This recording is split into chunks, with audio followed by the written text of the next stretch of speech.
Welcome to your on-demand class today. We have a few housekeeping items to go over first. Today's session was recorded and the link will be available for a limited time after the live stream date. But during the live stream, you can enter any questions that you might have into the chat function. You can also enter any questions or comments in the comment section, which will be available for a limited time after class. And you can always call our 24/7 helpline at 1-800-272-3900. Today's class will be covering some top tips for responding to dementia-related behaviors, but stay tuned after our program to meet our Aloha chapter team and to learn more about your local resources. Welcome to the Understanding and Responding to Dementia-Related Behavior program presented by the Alzheimer's Association. Today, we will review the challenging behavioral aspects of Alzheimer's disease and strategies to use to help address them. By the end of today's program, we will be able to identify common triggers for behaviors associated with dementia, explain the process for assessing and identifying challenging behaviors, and list strategies to address some common dementia-related behaviors.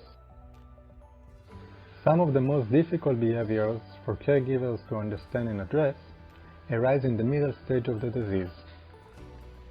Behavioral symptoms can be caused by physical discomfort such as fatigue, hunger, thirst, constipation, full bladder, or an uncomfortable room temperature. Behaviors may also be triggered by overstimulation, sadness and loss, boredom, isolation, or changes in routine or living situation. Although the causes may be hard to sort out, it is helpful to take the steps outlined in these next slides to understand and respond to needs expressed through behaviors. We will present an outline of steps to take, and will then apply those steps to the most challenging behaviors that caregivers commonly face. Today, we will explore how to understand and address common dementia-related behaviors by using this four-step process. 1. Detect and connect. 2. Address physical needs first. 3. Then address emotional needs. And 4. Reassess and plan for next time. The first step in understanding and addressing behaviors is to detect and connect by joining the person in their own reality. This means seeing the world through their eyes rather than your own. When we remember that behavior is a form of communication, we know that if we could see the world through the eyes of the person with dementia, and if we experience what they experience in the way they do, the behavior would make perfect sense. Since they are the one with the disease, we cannot expect them to accommodate our needs.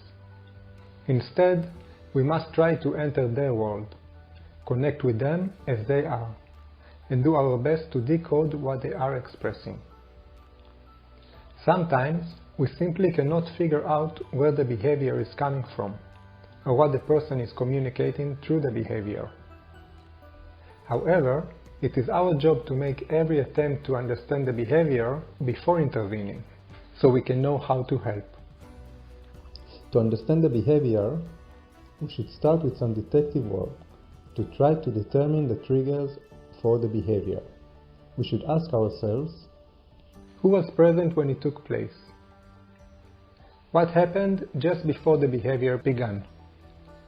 What were you doing just before the behavior began? What happened immediately after the behavior took place? Where did the behavior take place? What was the person seeing, hearing, touching? When does the behavior tend to occur? Is there a particular time of day when it takes place? How did you react? Connect with the person as you assess the situation.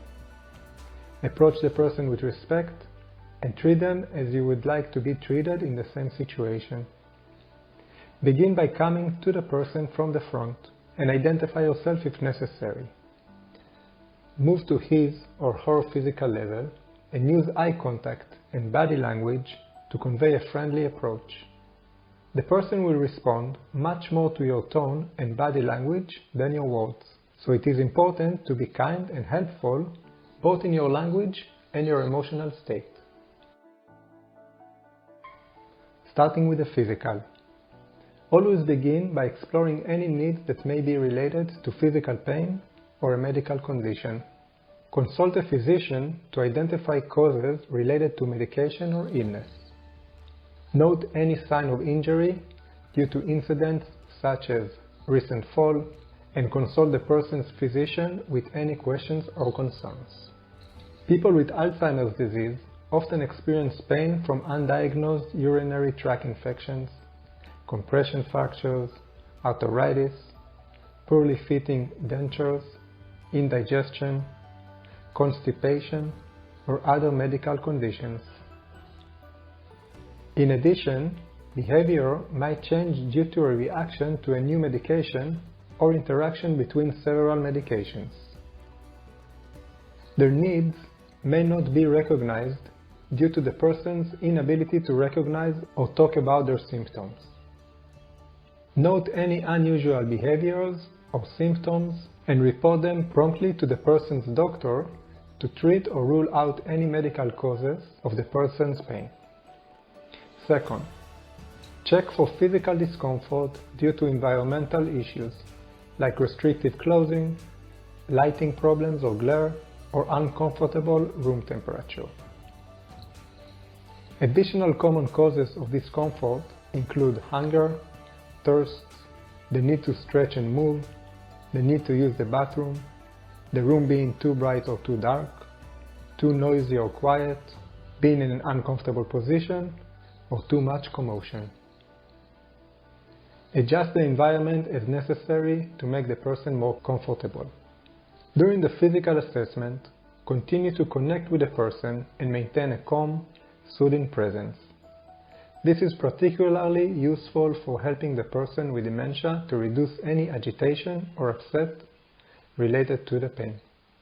This is particularly useful for helping the person with dementia to reduce any agitation or upset related to the pain.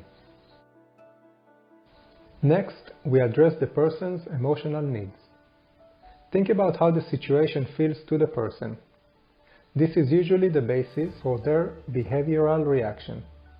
Then, focus on those feelings in your response, instead of the facts of the situation. Avoid correcting people if what they say is inaccurate. Remember that you are connecting with them where they are. Telling them that they are wrong will only escalate the situation and convey that you don't understand. He or she will try harder to convince you and get more upset. Let the person know that you are with them and that you are safe together. Reinforce that you are there to help and that you will try to make changes to make the person more comfortable. Although you may not understand the exact meaning of the person's message, you can usually identify the feeling behind the behavior. Address the emotion behind the behavior to help the person feel less overwhelmed and alone. This will allow both of you to de-escalate the situation together, freeing up energy to direct elsewhere. Even if you are unable to understand what the person is trying to convey, they will know that you are trying, which may reduce frustration and anxiety. Finally, help the person redirect some of the energy they are expressing through the behavior by leading them towards behavior that is soothing and enjoyable. In this video, Rose talks about redirecting some of her mother's agitation into activities that kept her engaged with the family. She was part of the family, she'd fold towels, and she'd fold towels all day long some days. Just, put them back in the basket, and then she'd give them to her, here's some more towels. And it may sound like it's cruel, but look, it kept her busy.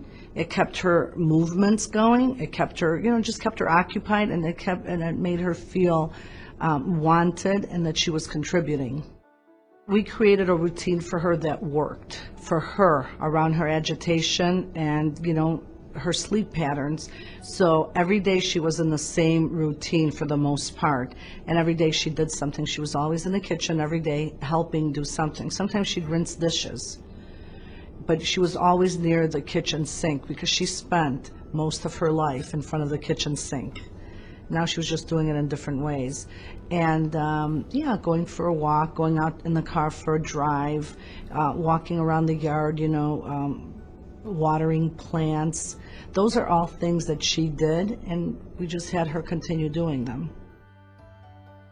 The final step in the process is to ask ourselves whether our new response helped. Again, we should go back to detecting and connecting, joining the person's reality. How does the situation look now to the person with dementia? Do we need to explore other potential causes and solutions? If so, what can we do differently? Once we have settled our interventions that are effective, recognize that this type of issue may arise again. Plan to reassess at periodic intervals.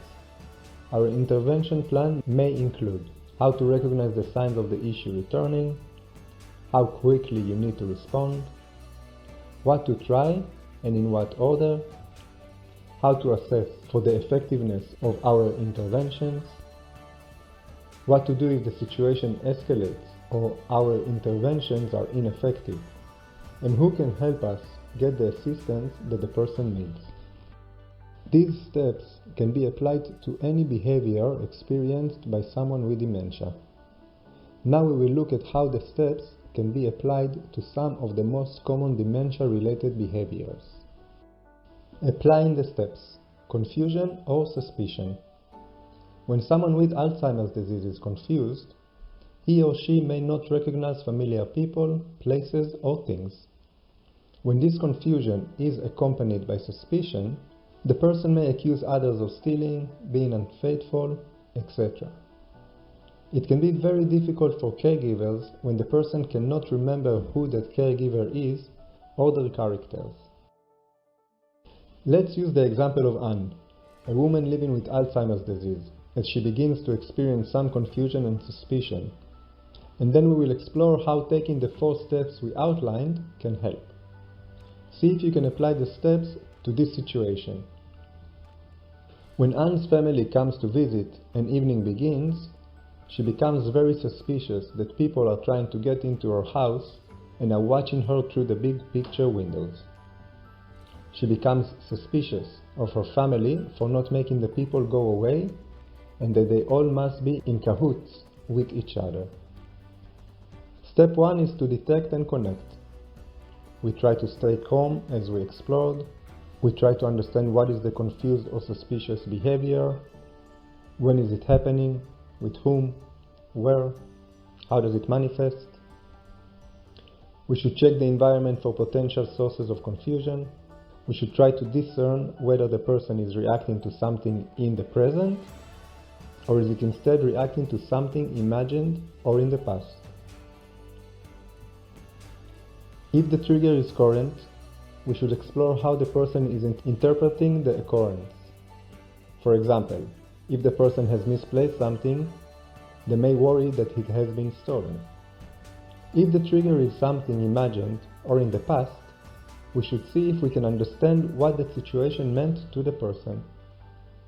In step 2, we address physical issues first. So we rule out the medical explanations such as infection, low blood sugar levels, or delirium. If the person is experiencing pain, we should see if we can intervene in a way that makes the person more comfortable. If the person is being given pain medication, we should consult with their doctor right away about possible side effects. In addition, we should ask about potential interactions between medications and possible side effects. We should assess for physical discomfort due to the environment, overstimulation, fatigue, or any other reasons. We should modify the environment if needed. We can take down mirrors if they seem to be problematic. We should upgrade lighting or any other thing that we can modify. In the situation described above, Anne was seeing the family's reflection in the window, and she interpreted it as strangers looking in at them. This was avoided by being sure to close the drapes each evening. We should respond with a brief and accurate explanation, but avoid arguing. We should offer corrections as gentle suggestions or answers. If you escalate your energy level, the person will match that and increase it even further. We should show photos and other reminders to trigger the person's recognition of what may have happened. If items are lost and no one can find them, see if you can provide a solution by duplicating them or providing multiples of often used items. Remember that this is about diffusing the situation, not convincing the person of the truth. In step 3, we address emotional needs. We briefly let the person know that we understand how they are upset and in what ways. We should let the person know that we will take care of the situation. We should repeat this message to the person as they begin to calm down. Remember that you have entered the person's reality. Let them know that you are here to help and that you are on their side. We should agree, acknowledge that we understand, and apologize as needed. Try to not take the person's confusion or behavior personally. This is difficult when we are target of the accusation, but we should remember it is the disease causing the accusations, and they are not reflection of the person's trust in us. In step 4, we reassess and plan for the next time. We should ask ourselves whether our new response helped. Should we explore other potential causes and solutions? If so, what can we do differently? If we can identify other approaches, we should try them out and continue to reassess throughout the process. We should assume that the person will feel confused or suspicious again in the future and make a plan for addressing that. Sometimes a person with Alzheimer's can experience aggressive behavior, which may be verbal, physical, or both. There may be a trigger for the behavior that we can identify, but there are times when it may seem to appear for no reason. So again, in step 1, we detect and connect. We try to identify the immediate trigger for the aggression. Did something frighten or alarm the person? This may not be a logical response, but rather an automatic reaction to something the person is perceiving. We should ask ourselves the who, what, when, where, and how questions to explore the situation. We should gently say the person's name and let them know that we understand and we are here to help. We apologize when it seems that it would help calm the person. We may apologize for something we didn't do, but this apology is a reflection of the person's reality, not ours. In step 2, we address the physical issues first. We rule out medical causes because some people lash out when they are in pain. We should limit or remove any distractions, screen the environment for any obvious triggers such as excess noise, changes to the usual schedule, or something the person may have perceived as a threat, and make any adjustment we can make safely. We should be sure to protect everyone involved, so no one gets hurt. We may ask children to leave the room, or ask for additional people to provide assistance. Part of our role here is to ensure everyone's safety. In step 3, we address emotional needs. We should screen for emotional triggers, as some people act aggressively when they perceive danger or are scared, surprised, alarmed, or in pain. We should also be aware that some triggers may not be directly clear to us. We should focus on feelings and not facts. We should be positive and reassuring, letting the person know that we are here for them and that we will stay to help work the situation out. Then in step 4, we reassess and plan for next time. Once we have settled on interventions that are effective in calming the person and reducing aggression, we should recognize that this type of behavior will probably return and may even increase in degree. We should make a plan so we can avoid being taken by surprise. Particularly with aggressive behavior, having a plan in place is crucial.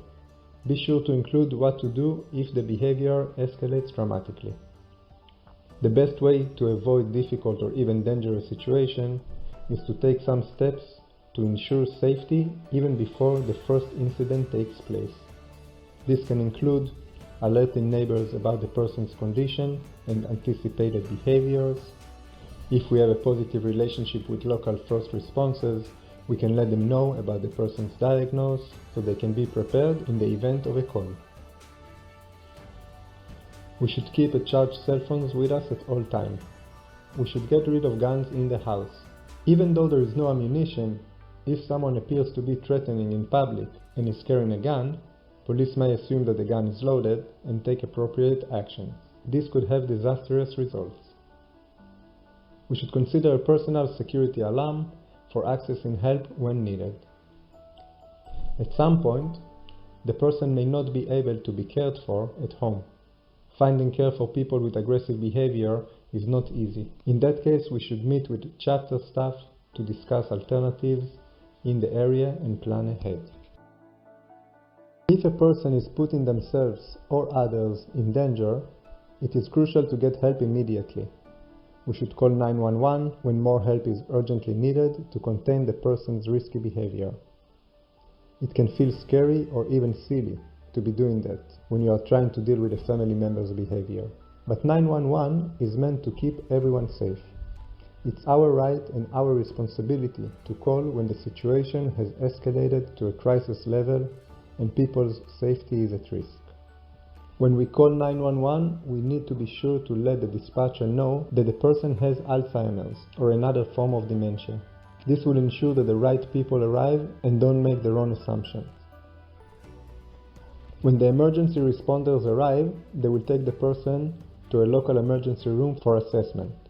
Be sure that everyone involved knows the person's diagnosis so that the appropriate interventions can be made. People with Alzheimer's disease may repeat words, questions, or behaviors. This can become frustrating for those who have the most contact with a person. In the next video, Dr. Sam Fazio addresses repetition. Repetition is really one of the most common and also frustrating behaviors for caregivers. It's important to really just take a minute, take a breath, and really think about how you could help that person with the answer that they're looking for. It really makes no sense to sort of bump heads with them and try to correct them or try to tell them to stop asking it because they really can't remember that they just asked you that a minute ago. So thinking about how you could provide an answer that's reassuring even though you might be doing it over and over and over again. Let's revisit Anne and take a look at her repetitive behavior. And then let's explore how taking the first steps we outlined can help. Let's imagine that Anne has recently been concerned about an upcoming visit from her daughter. Though her daughter Katie is not scheduled to visit for another 2 weeks, Anne has begun to repeatedly ask her husband Bill when she will arrive. Anne asks several times throughout the day, every day, which has begun to wear on Bill. Bill finds himself answering impatiently or even ignoring Anne's questions. At the same time, Anne is going into the bathroom much more frequently than she ever has before. So we start by detect and connect. We stay calm and patient. We use the who, what, where, when, and how to look for triggers and patterns. We accept the behavior rather than fighting to stop it. As always, we will look for pain first. We will explore the physical environment for triggers, and we will call on medical professionals to assist if the behavior change took place suddenly. Then we address emotional needs. We focus on the emotion that the person is exhibiting, whether it is anxiety, frustration, fear, or any other emotion. We should say something that recognizes that emotional state to help us move to the next step in our intervention. We should keep in mind that the emotion behind the behavior may be fueling the repetition, and that addressing the emotional need may help diminish repeated questions, statements, or behaviors. Then we should briefly answer the person's questions, and we should repeat the same answer to help the person who may be processing our words slowly and cannot retain them. We should make use of memory aids like notes, photos, or calendars. This helps some people, but not all. We should remember that repetition is part of the disease, and we should engage the person in a purposeful activity to redirect their focus.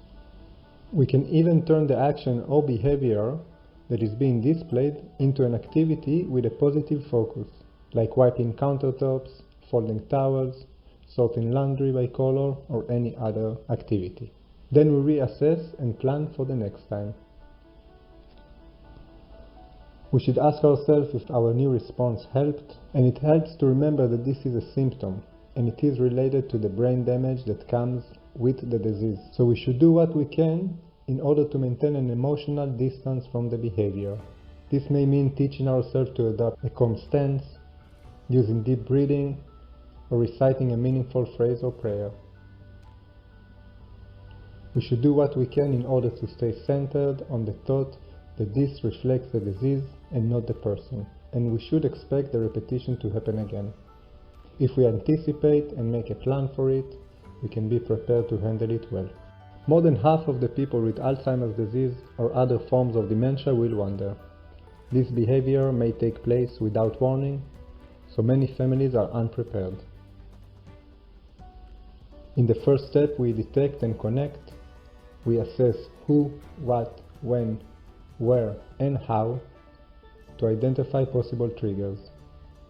The reason for wandering may not be logical to us, so we should join the person and accept anything that the person says about their wandering being goal-directed.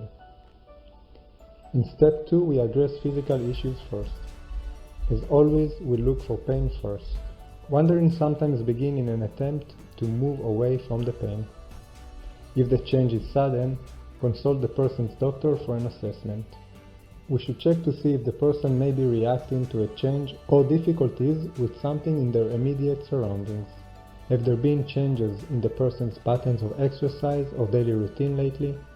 Often a person is responding to an unmet need, such as hunger, thirst, having to go to the bathroom, desire to get away from something or someone unpleasant, desire to go home, or to go outside and to engage with others.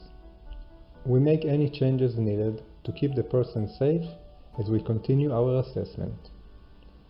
In step 3, we address emotional needs. Is the person feeling bored or understimulated? We should name the feelings we pick up from the person by saying something like, "You seem sad," or "You look scared," and then we provide reassurance that they are safe and that we are together. We should plan ahead before the first wandering incident and put plans in place. If it's possible, we should help the person do what they want. If they want to go outside, we can grab our coat and go with them for a walk or a drive. If that is not possible, we should agree and delay. Sure, a walk will be great, but it's almost lunchtime, so can we go after lunch? We should create opportunity for safe wandering, such as an enclosed garden with a circular walkway. We can suggest doing something physical together during times when the person is typically the most restless. We can make changes to the person's surrounding that can help reduce the risk of wandering. We can provide a structured routine for the day. In doing so, we offer things for the person to plan on throughout the day and can alleviate any boredom that may trigger wandering behaviors. Consider a community day program or other day structures that provides supervised activities for the person to engage in. This can also make the person be active and exercise, which in turn can help the person sleep throughout the night and avoid wandering. Addressing dementia-related behaviors can be one of the biggest challenges you will encounter as a caregiver. So please know that you are not alone.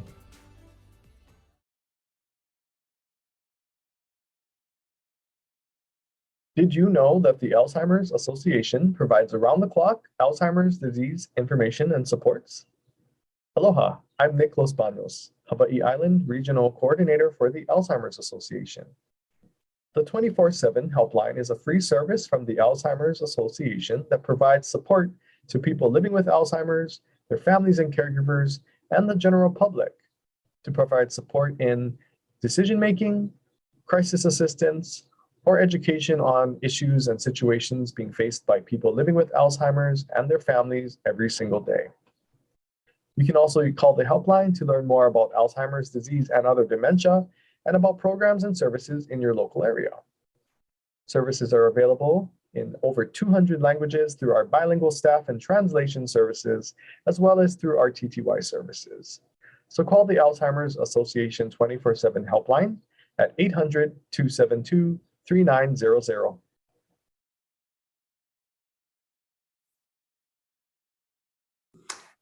Hello, everyone. Thanks for joining us. I'm Humberto Blanco. I'm the regional coordinator for the Aloha chapter on Kauai.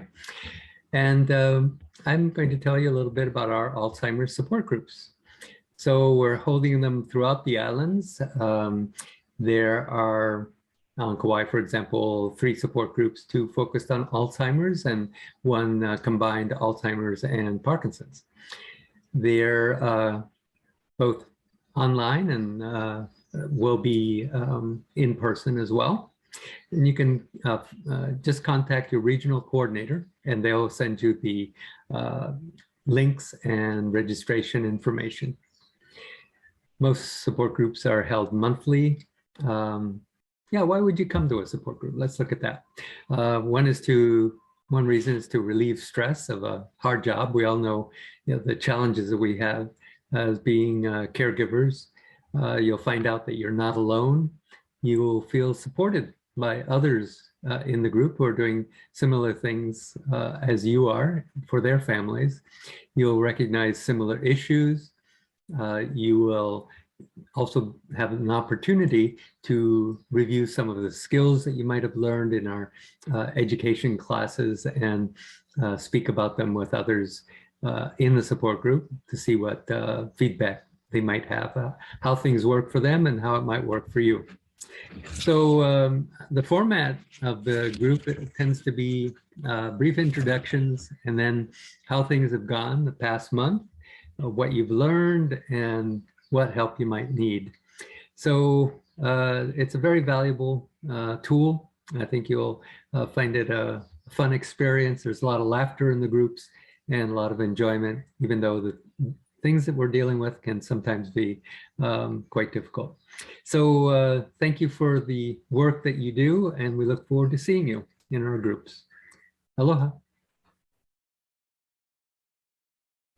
Hi, I'm Tanya Tullis with the Aloha chapter on Oahu, and I am the Community Relations Coordinator. What I want to talk to you today about is care consultations. So you're thinking, what is a care consultation? Well, a care consultation from the Alzheimer's Association, they're more than just meetings from a dementia expert.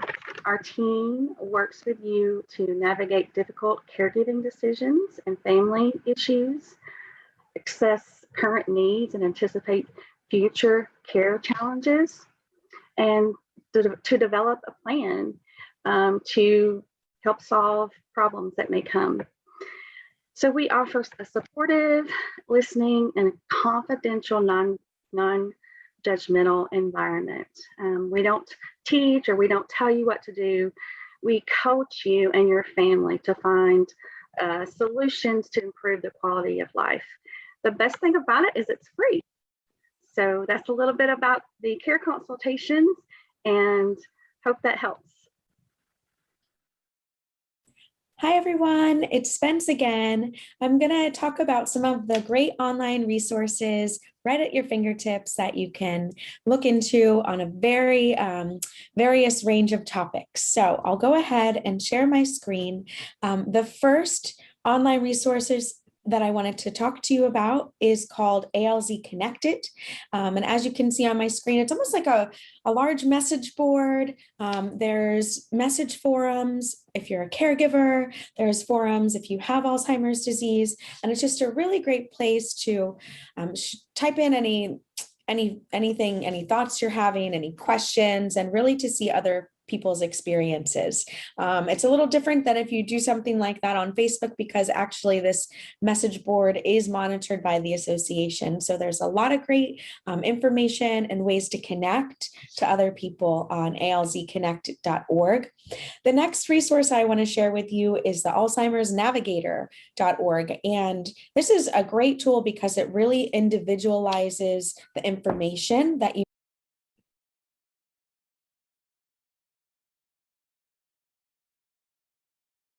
after you pick the topic. So for this topic, I picked knowledge of Alzheimer's, and to give me information, it's going to ask me a series of questions. It can be anywhere from 3 to 10 questions, depending on the topic. And so I'll just go ahead and click some without reading it to you to save our time here. And once you answer the questions, it'll go ahead and kind of evaluate the answers, and then it will give you an action plan. So as you can see, it's giving me some different action plans. So you'll go ahead and click on it. The first one was driving. And this just really gives you a roadmap for how are you going to start the conversation, what kind of information do you need to share, and some ideas that might help down the road. So that is the Alzheimer's Navigator. The next one is our Community Resource Finder, and this is great if you're looking for some other local organizations. If you're looking for some services near you, you can just type in the communityresourcefinder.org. You'll see all of our Alzheimer's program events, but we also have different ones for AARP. There's different community services and housing options for each area. So that's a great resource to find things in your neighborhood. And next is our chapter, the Hawaii chapter website, alz.org/Hawaii, and that'll get you to see all of our local resources here at the top. You can pick what you're interested in. And then if you're looking for our events and our support groups, you'll just scroll down and there's a section that you can just click on the events. This way you can join one of our classes virtually or in person. So I hope that you find these resources helpful, and thanks for tuning in.